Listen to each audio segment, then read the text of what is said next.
During the afternoon, rush hour of June 22, 2009, a subway train wreck occurred between two southbound Red Line Washington Metro trains in Northeast Washington, D.C., United States. A moving train collided with a train stopped ahead of it. The train operator along with 8 passengers died and 80 people were injured, making it the deadliest crash in the history of the Washington Metro.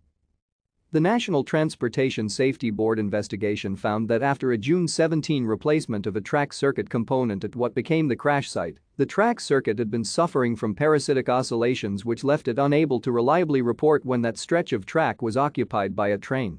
The struck train came to a stop because of traffic ahead. Because the entire train was within the faulty circuit, it became invisible to the automatic train control system. The train behind it was therefore commanded to proceed at 55 miles per hour.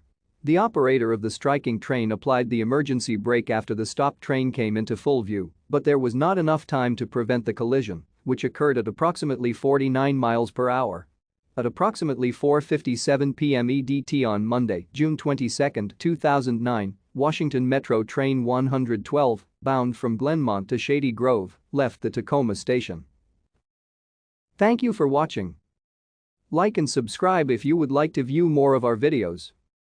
Have a nice day.